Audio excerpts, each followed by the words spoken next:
We're going to continue our series in the book of Luke this morning. So if you've got your own Bible and you want to follow along, we're in Luke. We're going to be in chapter 8. Let me tell you two things, like kind of two honest things about me, though, this morning. The first is this. So you know that thing, particularly if you've come to church plenty of times, whether you've come to this church plenty of times or you've gone to other churches plenty of times, you know that thing of like after church and how like everybody becomes a kind of, in some ways, a church reviewer, don't you? And you like have those discussions, all those thoughts. Oh, what did you think of this? What did you think of that? Imagine what it's like to basically be that professionally. Is kind of like some of what I kind of internally turmoil with. And so as I was kind of coming home from church last week and kind of doing my own internal review, I found myself thinking, and I think none of his family members are here this morning, so I can say this and hope it won't get back to him. I found myself thinking, John, who was preaching last week, great sermon. He could have done with a bit more editing work. And then I'm having to wrestle with my own humility this morning, because as I prepared to speak on John chapter 8 and what I'm going to read to you this morning, I was like, I have so much material here that I might have to kind of convict myself this morning. So if you feel like either I'm going on too long, that's why, or if you feel like, I can't believe there's a huge topic in this passage that he didn't touch on at all. Why did he not touch on it? That's why. There's just too much here. Second thing is, I have a kind of occasional like neck problem that flares up from time to time. It's very kind of painful and irritating when it happens. But if you feel like kind of I'm not looking at one half of the room this morning, it's because it flared up this week. And so if it flares up again in the next kind of 20 or 30 minutes or so, and I stop looking at half of you, it's not because I've gone off half of you. It's because I'm kind of wrestling with that. Why did I ask you, what might you be afraid of? Or when was the last time you have experienced fear? In part the reason is because of this. It's because the experience of fear is so different from so many other feelings that you might have. In part because it's so difficult to get rid of. If you were feeling cold, you know how to kind of address that quickly and simply. You can put on another layer, or you can move somewhere warmer. But you can't get rid of fear in quite that same way. Look, if you were to drive about 30 minutes south of here, you would get to a place called the New Forest Water Park. Has anyone been there? Show your hands, get a smattering of people around. Now, the problem that I face when I went to the New Forest Water Park is not that there's water, it's not that there's loads of things to do. The problem I face is that there are things that are high up at the New Forest Water Park. And I have, since I was like 18 or 19 years old, I have experienced the fear of heights. Why I started experiencing it at 18 and 19 is another story for another time. But the problem I face is that there are high things at the New Forest Water Park. And then the second problem I face is that I'm proud. And so when I see other people jumping off these high things, I feel like, well, I can't not now. Particularly if you're there and there's some like 8-year-old jumping off the highest thing there, and I can't not do it. The problem though is that there is nothing I can do that gets rid of the feeling of fear in that moment. Even like watching other people jump off those high things, that doesn't get rid of the fear. Watching the safety briefing before you get into the water, that doesn't get rid of the fear. Even the experience of kind of confronting my fears, going up there, jumping off, landing in the water, not dying, being fine, getting out of the water again, even then, the prospect of doing it again, the fear still rises in us. Fear is an incredibly persistent human experience. It is also an incredibly universal human experience. Here's something I bet didn't happen a few minutes ago. When I said, talk to the person you're around and say, when was the last time you experienced fear? I bet nobody said never. Everybody knows the human experience of fear. But then here's the third problem with the experience of fear, is that the way fear makes us act never makes us the people we want to be. Who says that, who comes away from acting out of the fear of other people and finds themselves going, I'm just really proud of the way I'm really proud of the way I conducted myself there. Or who experiences worry and anxiety as a parent and then goes, oh, I'm just so glad for the time that cost me? Or who's experienced sleepless nights because of something that's happening at work, and then goes to do that thing at work and goes, oh, I'm so glad I'm more tired to deal with this thing now. That's going to make me so much more effective at it. It should be little surprise then, if fear and the experience of it is such a universal human experience and such a profound human experience and such a problematic human experience, that there is something in the life of Jesus that speaks profoundly into that experience.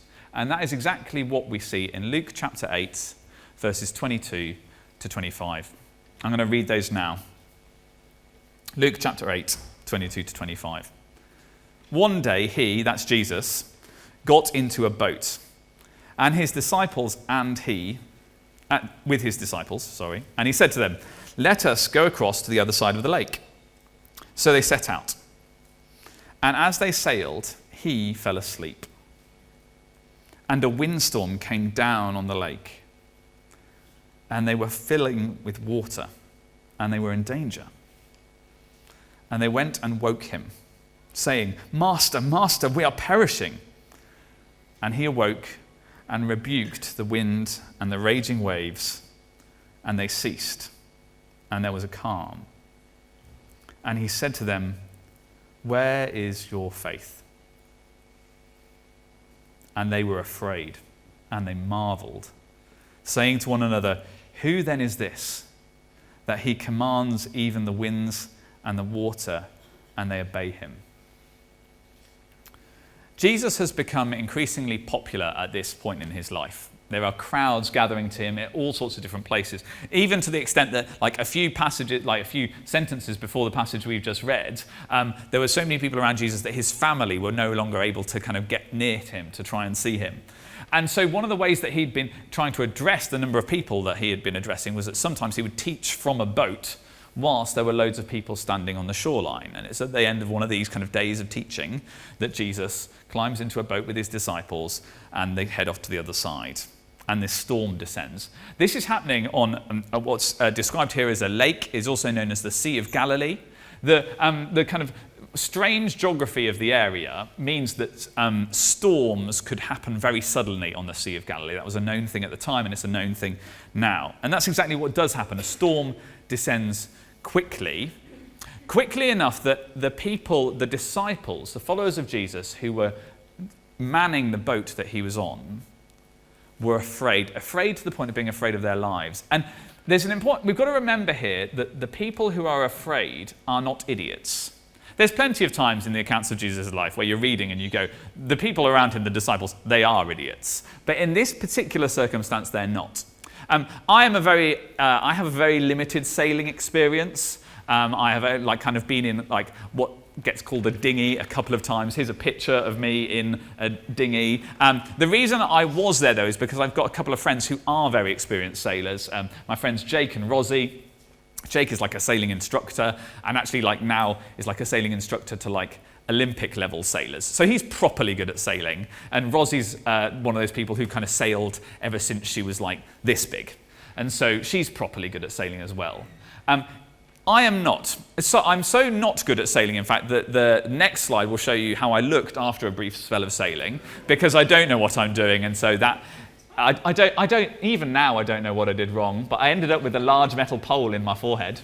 The thing is, if I was sailing and the weather got bad and I said, I'm afraid for my life here, you probably shouldn't take me very seriously. It might mean there's light drizzle happening.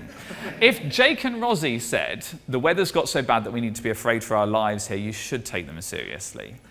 And it is experienced fishermen, people who are used to sailing in these kind of conditions and in this kind of part of the world, who they were the ones saying, we are afraid for our lives. They are facing a storm, and it is a life-threatening one. And so verse 24 we read, they go down to Jesus who's fallen asleep and, Master, Master, we are perishing. If you take a step back from that for a moment though, whilst the disciples are not being idiots objectively here, they're not idiots when they're captaining a boat, they are making a slightly dumb statement if you take a really big step back. Jesus is not asleep by accident here. He has gone below deck.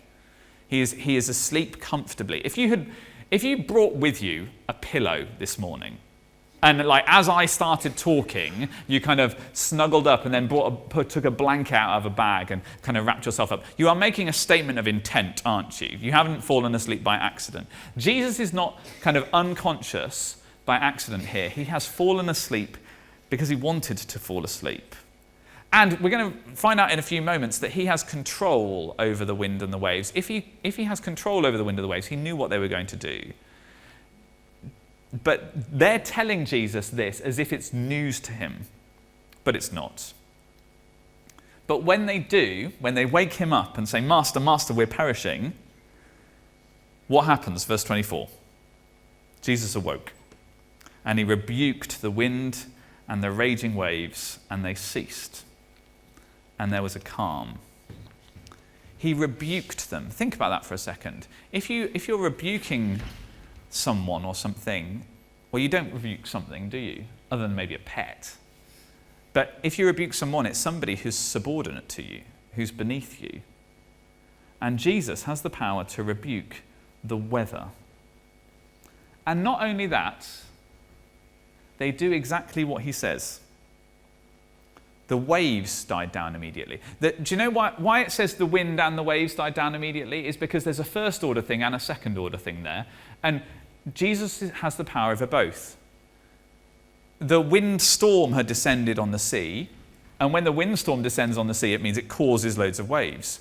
Jesus is able to say to the first order thing, the wind, stop, and the wind stops, and also say to the second order thing, the waves, stop, and they stop. When Jesus says it, it happens. And at that moment, we should realize just how unlike you and I Jesus is. Because when you and I say stuff, how often do we experience it not happening? How many times have you stood in the kitchen and as you're wrestling with a jar, you have shouted, "Come on!" and it has done nothing to change the scenario that you're finding yourself in? Or how many of you have said to one, two, or many more children, "Stop it," and nothing has stopped?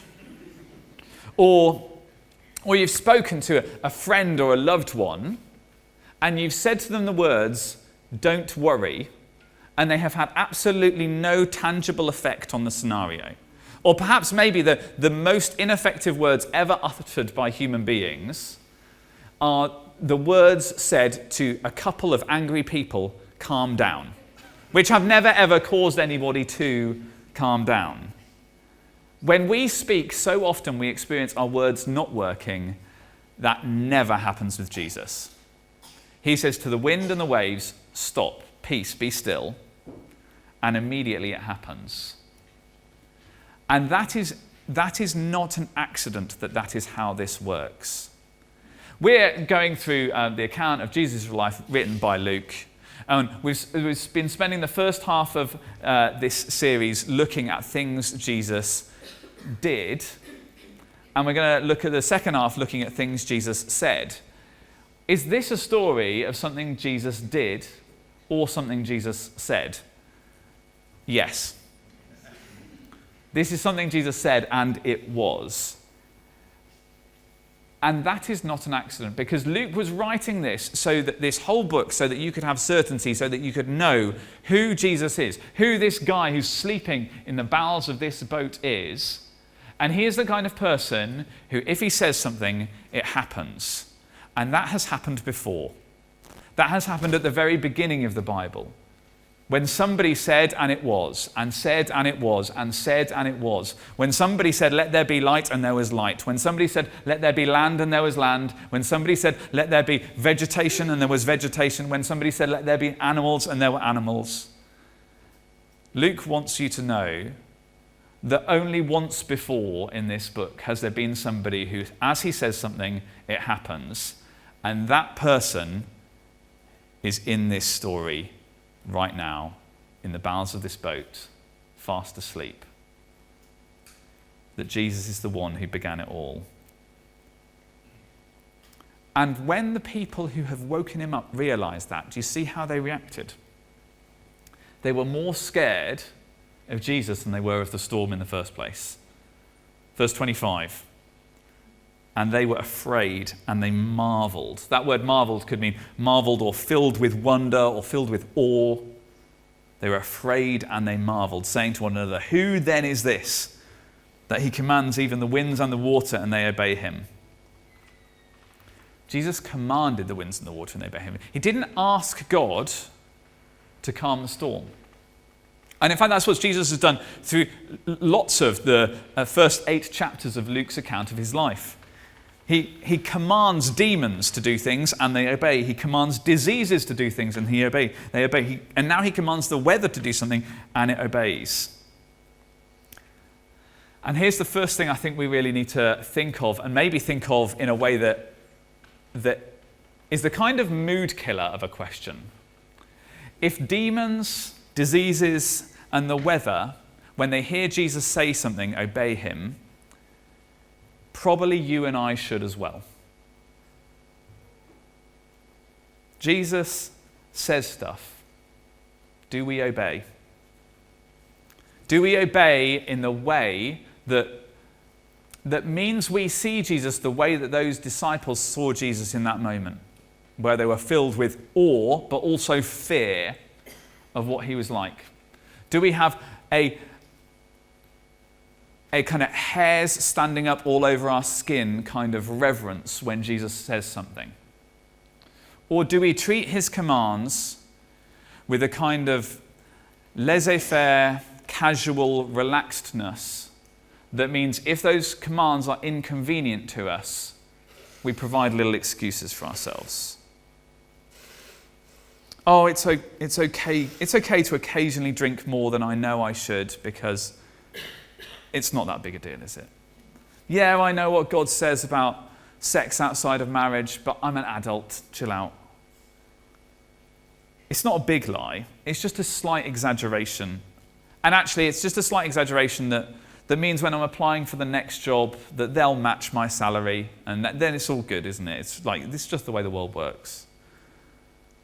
Oh, I know all of my money is God's money, really, but I don't have to be generous with it, do I? Nobody else knows. Nobody else should know. It's my money. The wind and the waves obeyed Jesus. They obeyed him with the kind of awe and reverence that you and I probably don't give Jesus if we treat his words too casually. But if the wind and the waves obeyed him, so should you and I. And I think that's what's dawning on these disciples when they were afraid and they marveled at him. But hold on.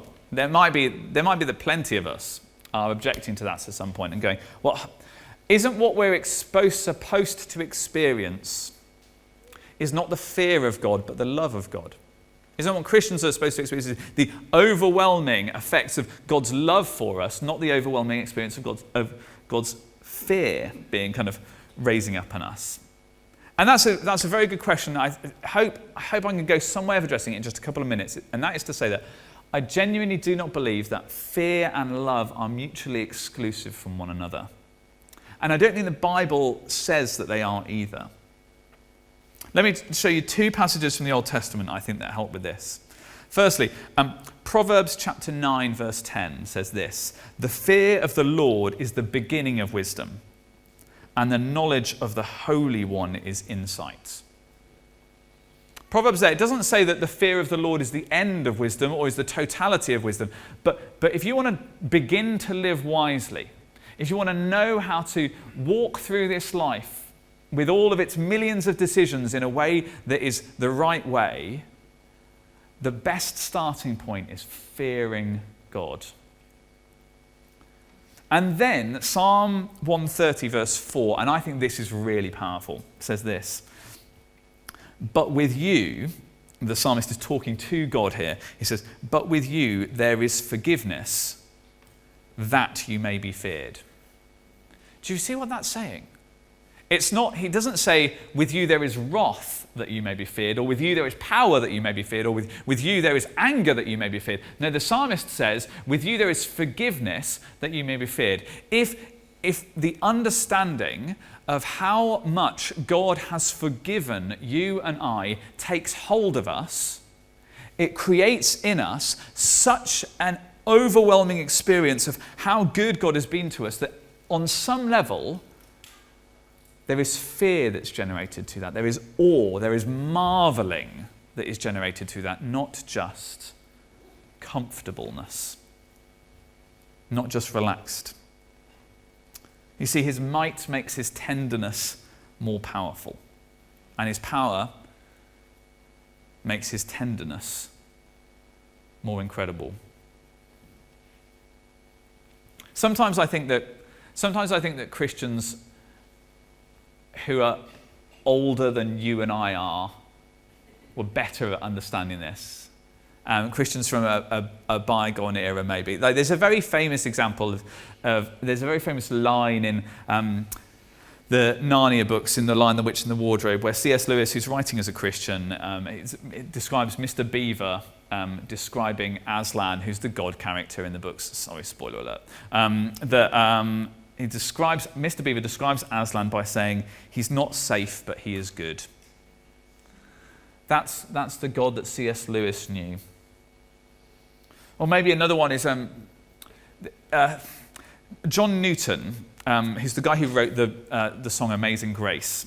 Before he became a Christian in a terrible storm when he was at sea in the North Sea, and the fear of God in that moment was what overwhelmed him, and how he described himself becoming a Christian. And he eventually took the boat he was in, survived the storm. They took refuge in Loch Swilly, which is in the north coast of Ireland, and then. I think if you know that, you can hear that in his words in Amazing Grace when he says, "'Twas grace that taught my heart to fear, and grace my fears relieved. How precious did that grace appear the hour I first believed."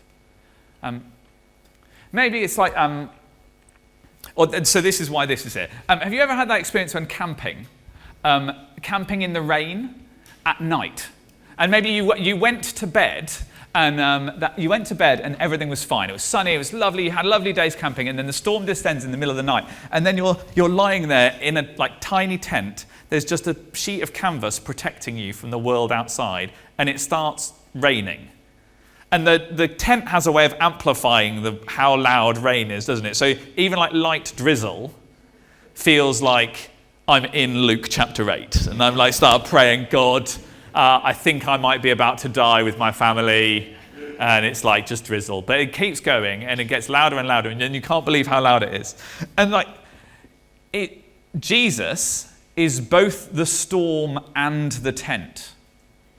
He is both the thing to be afraid of and our protection from what we might need protecting from. Jesus is the one who is both,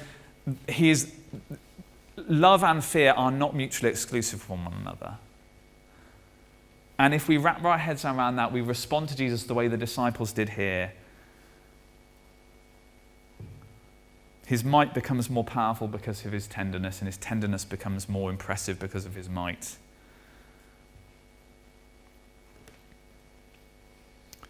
But after Jesus rebukes the wind and the waves, he then speaks to somebody else, doesn't he? He asks the disciples a question. He said to them, "Where is your faith?" verse 25. And the way he asks that question implies that they're doing something that they shouldn't be doing. They're fearful in a way that they shouldn't be fearful. A while ago, I was thinking about this passage, and I was thinking about how we might be fearful, and so I spent a Friday messaging just a whole load of people, and phoning a few of them as well, asking them what are they afraid of. And there were kind of two categories of things that came back. There was the little stuff that we're afraid of, and some of the little stuff I was like, I didn't know anybody was afraid of these things. Right? So some people said spiders or bumblebees, the fear of your alarm clock not going off in the morning, the fear of your debit card not working in the shop even though you've got money in the account, the fear of being late, the fear of getting somebody's name wrong. But then there were much more legitimate fears that people talked about. The fear of being asked to do something on the spot at work and not knowing how to do it. The fears about the level of responsibility they had and therefore the consequences that they might face if things went wrong. Fears of losing control. Fears over people's long-term health. Fears that people had about the kids that they longed for but didn't have. Or other people's fears about the kids that they did have. The fear of them hurting themselves because they lived so fearlessly, or the fears of the long-term challenges that their kids might face. Fears that people had about their workload and feeling like they were maxed out already, but that they could only see their workload getting harder. Fears about the relationships people wanted but didn't have, or other people's fears about relationships they did have but that weren't going very well. Still some other people, fears that they were going to die. And those are much more legitimate fears, aren't they? They're much more real. Fear that you're going to die. But hold on. That is exactly what these disciples were afraid of. And Jesus said to them, "Where is your faith?" Now there's something incredibly important here. He said that to them. He didn't rebuke them. He rebuked the wind and the waves. He didn't shout at them, "Where's your faith?" He didn't get angry at them because he'd been woken up by them. He didn't roll his eyes and sigh in an exasperated tone. He simply asked them the question. You see, it's easy for us to identify irrational fears. We know that they look silly. We know that they look silly in other people. If you'd seen like a grown man standing on top of a giant inflatable on front of in a lake in the New Forest, and his knees are shaking and he's quivering behind an 8-year-old in the queue in front of him, you know that looks ridiculous. But if you have Jesus in your boat, if you know him, there is a degree to which all fear becomes somewhat irrational because he is with you. That's why Romans 8:31 says this, and we sang it earlier on.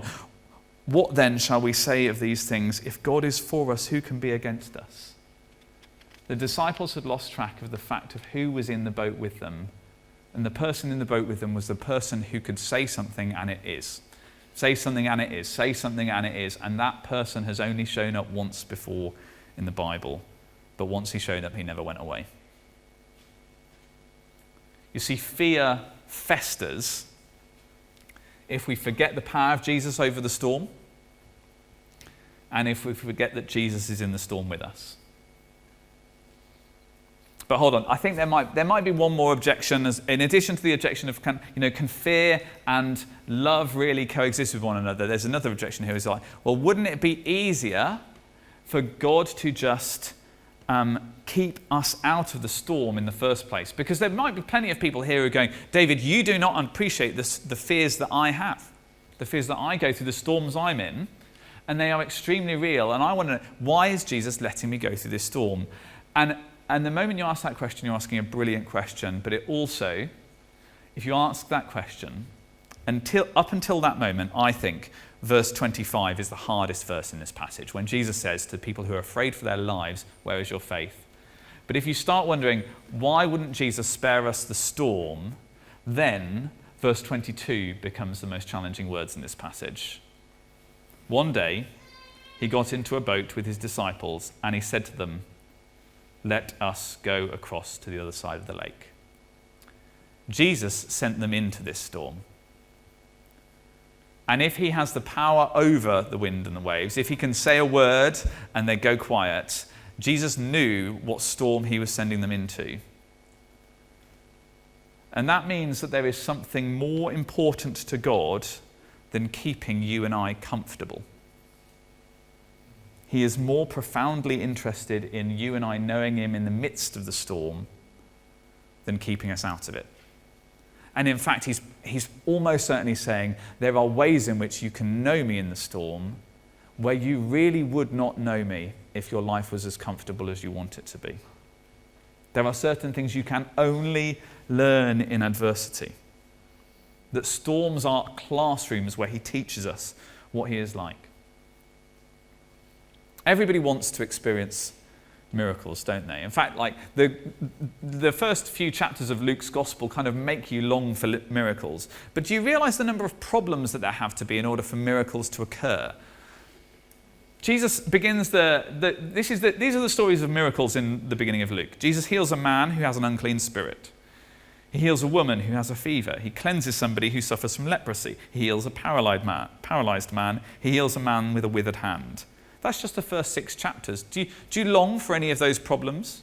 Do you long for withered hands or paralysis or leprosy or fever or unclean spirits to dog your whole life? If you don't have a problem, you don't have a miracle. If you have problems, if you have storms in your life, if you feel like you are aware of the winds and the dark clouds over you and you long for Jesus to intervene, then you are in a wonderful position to see Jesus intervene. If there were no problems, there wouldn't have been the miracles. And sometimes we will be able to tell the stories of how we heard Jesus say to the storm, "Peace, be still," and it immediately was. And sometimes we will be able to tell the stories of Jesus saying, "Peace, be still," and instead of the storm being quiet, the other people in the story go quiet. Because Jesus doesn't just bring peace to the storm and the waves in the story, does he? He brings peace to the people who wake him up. And in fact, I think it's supposed to make you go, who gets woken up in this passage? Well, obviously Jesus does. He was asleep underneath the bows of the ship, wasn't he? But by the end of the story, you're going, who got really woken up? Well, it's probably the people who found themselves saying, with awe mixed fear and wonder, who is this? Who have we been following all along? Who are we in the boat with? He's not in the boat with us. We're in the boat with him. He has the power over the winds and the waves.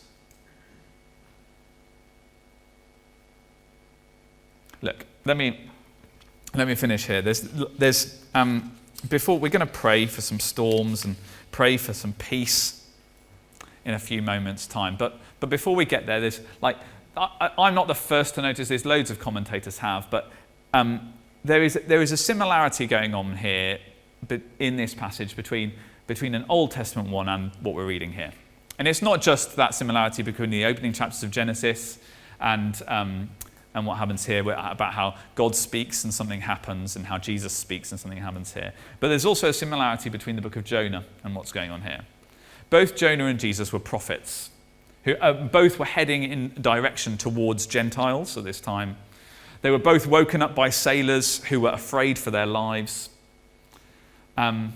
The wind ceased and there was a great calm is exactly the same phrase, in fact, written in Luke that would have been in the Bible that Jesus was reading at his time. But the thing is that Jonah calmed the storm by being thrown into it. Jesus calmed the storm by just speaking to it. Why wasn't he thrown into the water to properly mirror the story? Well, because that time has not yet come. But it would. That Jesus would be thrown into the sea of God's wrath so that an ultimate, a most profound, a most permanent kind of peace could be brought to you and I. That the peace of gospel, the peace of the good news that we can be reconciled to God could come to any of us. And so we're going to sing in a moment. The band are going to come back up and lead us. And it may be that there are areas of your life that you need peace for. But before we get to those, if you just feel in the biggest and broadest of sense you need the kind of peace that Christianity offers more generally, and you've never known it before, I hope that you know that Jesus offers it to you, and Jesus offers to go through it for you and with you.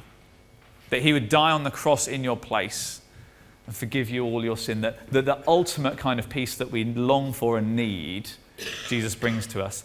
But not only that he can say to the storms of this life, peace be still. And And the storms of this life can instantly quiet, but also our hearts can instantly quiet too. I'm going to pray for us. Do you want to stand?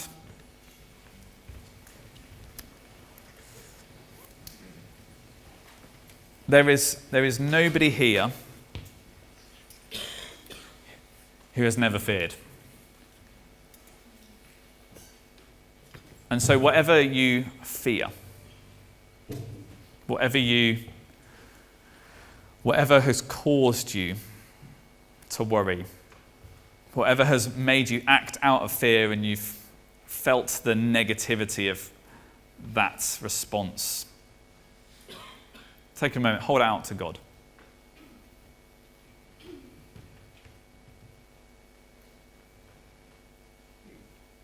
Thank you, Jesus, that we can come to you, that we can, in the midst of all of our fear, we can shout at you, Jesus, we're perishing, wake up. And you don't respond to us by screaming at us or in exasperation, but you hear us.